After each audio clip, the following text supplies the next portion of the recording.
Well, what's going on, everybody? Welcome into First Take. Molly Karen Rose, Max Kellerman. You ready to do it again? Always, every day. All right. Stephen A., how we doing? Good morning, y'all. How y'all doing? How's everything? Good, real good. Sweater, look at this. Matt, hold up. Looks Molly, like a nice Matt, young lad. Molly, Max, Yes. do y'all approve? Yeah. Yes, I do. I think you look cute. I think it's a good look. It's autumnal. I appreciate it. Thank you very much. I mean, because y'all approval does matter. I can't be critiquing everybody else and not have y'all support on this. Okay? You know, I think it makes me think of Thanksgiving. It's also important to dress for the season, and I think he's dressed for the fall season, That's right. All right, guys, let's get it. Dak Prescott started off the season, speaking of which, on a tear, but has looked pedestrian of late after losses to the Drew Brees-less Saints and the Packers. Critics say his success is predicated on Ezekiel Elliott's. Neither have been amounting to much production on the field. Here's Jerry Jones on the state of America's team. Take a listen. Well, first of all, the narrative about his financial as opposed to how he's playing is frankly laughable. It's just not that way. It's too much on both ends of that for the team. It's too much for Dak to equate his performance stats or one loss here these first 2 or 3 games. Let me get that real clear. It is not impacting that with me at all.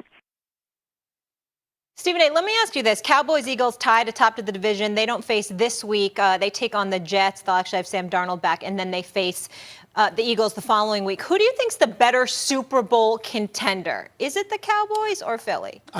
Believe it or not, I think for the moment it would be the Cowboys. Now, obviously, I picked the Eagles to win this division, and I think at the end of the season, it'll probably be the Eagles. But if we're asking this question right now based on what we've seen, I think you have to give the edge to the Cowboys despite their 2-game losing streak because they have a quarterback that we know can play regardless of how he struggled the last couple of weeks. They have an elite running back in Ezekiel Elliott who struggled the last couple of weeks, but we know he could do what he could do. They have a number 1 receiver in Amari Cooper. Michael Gallup is back. Jason Witten has been a solid security blanket in short yardage situations. I think we know what he can do despite his age and what have you, and it's good to see him out there. And this defense is legit. There is no question about that. And so when I look at it from that perspective, I'm thinking all the ingredients, the elements that you need, I would have to give the edge. I look at the Philadelphia Eagles, and guys are dropping passes. There's health issues. We're still wondering about Carson Wentz from the standpoint of how durable he's going to be, etc. Deshaun Jackson hasn't been back. Right now, the Cowboys definitely deserve the edge because I think they're a more complete team and they have all the ingredients needed to implement into their scheme of things in order to acquire the degree of success that we're talking about. For this moment, right now, I would tell you that the Cowboys are a better Super Bowl bet than the Philadelphia Eagles. I mean, I assure you I would change my mind before the season ends. If the playoffs started today, maybe, even then you'd have an argument. The Cowboys just lost 2 games to, as soon as the teams got decent, they lost. But I want to look at the long run here. The Eagles have a better chance to win the Super Bowl than the Cowboys for several reasons. One, what's the fastest way to win a Super Bowl? When you look at the dominant franchises, it's coach quarterback. That's the combination. Doug Peterson, Super Bowl winning coach already. Carson Wentz, elite talent. We know at least that we know elite talent, though he hasn't looked very good recently. But we've seen him play at MVP level, for 13 games of a season before he got hurt. Right. Defense. What do I talk about when you look at the Chiefs, when you look at the Rams even at times, when you look at different teams with these high-powered offenses, but for whatever, you don't believe in them. There's something about them you go, I don't know, defensively. Really what you're talking about to me is always run defense. And I mean the proverbial you. The Saints, I like that team. Why? Because that's a team with a dynamic offense that can defend against the run. That's the Eagles. The Eagles are at times a dominant defensive team against the run. They have a stout run defense, a Super Bowl winning coach, a very talented quarterback, and right now, Steven, and by the way, their tackles even. Lane Johnson on the right side, and of course, Jason Peters on the left side when healthy. That's elite. It doesn't really get better than that.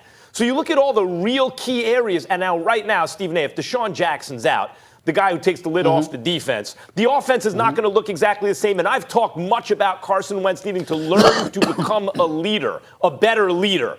And I think he's working on it. But when I look at these two teams, Jason Garrett will eventually hold the Cowboys back. Doug Peterson will push the Eagles forward.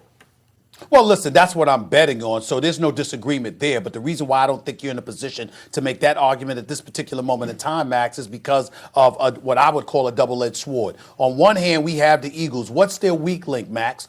Their secondary, the fact that they can't defend against the pass. They rank 27th in the National Football League. Well, chances are, Max, if they're going to make it to the Super Bowl, who are they going to have to go against? They're going to have to go against a Dallas. They're going to have to go against a Green Bay. They might have to go against Detroit with Matthew Stafford. They might have to go against Jared Goff in L.A. They might have to go against Russell Wilson. They might have to go against Jimmy Garoppolo, porn star Jimmy himself. I mean, listen, when you look at it from that perspective, and you can see the quarterbacks that are out there with the capabilities to do damage, and your weak link is defending against the pass, I don't think that bodes well for the Philadelphia Eagles. Now, do I think they'll manage to overcome it? They'll figure out a way to work around that? Sure. I don't doubt that. I'm certainly not going to doubt it against the Cowboys. I think they'll figure it out. But if you have to make this choice right now, looking at both respective rosters and seeing what both has going for them, I can't deny the fact that the Dallas Cowboys deserve the edge at this particular moment in time.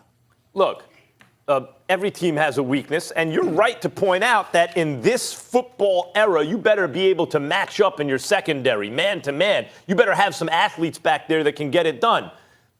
So the Eagles are not a perfect team. I'm not taking them to win the Super Bowl. But when you look at the kinds of teams that win Super Bowls, it is the coach-quarterback combination. I point to the offensive line where the Cowboys are, famously excellent at this point. But the Eagles are actually, going into the season, they were a little overrated. Right now, they might be a little underrated in terms of the heights they'll be able to achieve on the line, especially with their tackles when healthy. I mentioned the run defense. There are other things to like about the Eagles, but it comes down to Doug Peterson and Carson Wentz. Do you like that in the moment of truth, or do you like Jason Garrett and Dak Prescott? Give me Peterson and Wentz. I got you there. But again, when we're talking about the Philadelphia Eagles, like you can say Peterson and Wentz, but remember that defense was a problem. And remember why they had a chance against New Orleans in the postseason, because that defense showed up, unlike they did during the regular season when they got blitzed by that same New Orleans Saints franchise. So we got to look at it from the perspective that Peterson and Wentz can do some things for you, but Schwartz and that defense, even though I like Schwartz as a defensive coordinator, that defense, that secondary is a problem. And they better fix that. Not against the run. We know what they can do against the run. Against the pass, that's what the Eagles have to worry about. But meantime, the Cowboys against the run, where you would think they would be stout with those linebackers. But those linebackers, I asked Dan Orlovsky about this the other day off camera. I can't understand. I love Van Der Esch and these guys. What happened? Well, teams are using their aggression against them, especially savvy coaches. You don't think they'll figure that out? I don't know. Stephen A., when have the Cowboys those two linebackers? When have the Smith Cowboys, and Lane Van Der Esch? But that's not really about the linebackers as much as it's about the coaching. When have the Cowboys ever figured it out in the moment of truth? Well, all right. You beat Max. Congratulations on that one. You just won an argument. Because who the hell's going to... I'm not going to argue with that last point. That black cat running around that franchise, bro. Of course I'm going to agree with that point. Thank you very much. Cowboys, Jets, Eagles, Vikings this weekend. We'll see if anyone takes the lead there. Much more to come here on First Take. With a struggling quarterback and a 2-3 record, is it time to panic in the land? Plus, one NBA superstar says the Knicks just aren't cool enough, so should